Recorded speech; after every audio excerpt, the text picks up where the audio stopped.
各位同學午安，記唔記得上次劉老師帶你嚟圖書館睇過我哋嘅擺書方法呢？而上次呢，我哋亦都介紹過呢一啲關於應用科學類嘅圖書啦。今次又帶大家去到一個新嘅書架，呢個書架嘅代表顏色係橙色，係一個好醒目嘅顏色。呢個分類就叫做社會科學類啦，應該係同我哋身處嘅社會有關嘅。睇真啲，關於我哋嘅人權、自由、社會、政府、家庭、經濟，仲有教育同環保啊，有關文化傳統都會喺呢一度揾到嘅，係同我哋日常生活息息相關噶。不如我哋趁住今個星期有廚餘回收，就去了解一下有關環保嘅圖書咯。究竟環保呢兩個字包括啲乜嘢嘅呢？同我哋珍惜食物有咩關係呢？其實環保就係講緊我哋國家安全裏邊嘅生態安全。生態係咩嚟嘅呢？咪就係我哋嘅地球咯。地球上面生存住各種唔同嘅動物、植物，彼此之間互相依賴。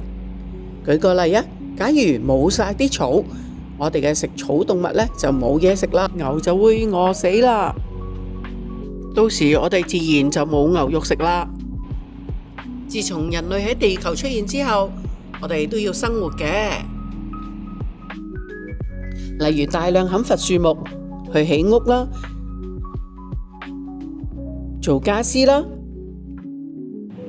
原來冇咗咁多樹木，就唔能夠幫地球吸熱，於是地球就會越嚟越熱噶啦。呢個就係地球發燒嘅原因啦。地球發燒就會形成極端天氣，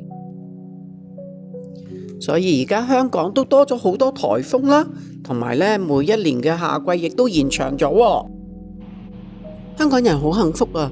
我哋生活喺一個富裕嘅社會，唔係太體會到呢因為天氣帶嚟嘅問題。但係一啲貧窮嘅國家，農民就係靠天氣而生活噶啦。如果農作物失收，佢哋就冇收入噶啦。大多數班別呢，尋日都體會過一個叫做惜食兵團嘅廚餘回收行動啦，係咪？如果尋日因為一啲意外而進行唔到呢個廚餘回收活動呢，實在太可惜啦。嚟緊呢2日，我哋要切實執行啦。藉着呢個活動呢，老師好希望大家反思一下自己嘅生活有幾咁幸福。每一日我哋都有食唔晒嘅飯，而拎去呢做廚餘嘅。但係喺呢個世界更多嘅地方係有好多人冇飯食、冇嘢食，每日捱餓，而且呢因為咁樣而餓死嘅。呢啲人以前可能都係農夫嚟嘅，佢哋有自己嘅農作物，可以有收成，可以養活自己。但係因為天氣關係，佢哋都好無奈啊。昨天我哋第一次收集廚餘，你估我哋收集咗幾多嘅廚餘呢？喺你心目中，尋日係一個遊戲，但係原來大家剩低落嚟嘅廚餘係足以餵飽全村人噶，你信唔信？但講真，我哋嘅食物又唔能夠攞到去非洲或者一啲捱餓嘅地區俾嗰啲人食。但係至少我哋唔會係浪費食物、浪費地球資源嘅其中一個人咯。老師起初以為低年班會食剩多啲廚餘啦，但係原來高年班都唔少喎。哇，15.45 kg 啊，差唔多等於一個2歲 BB 啊。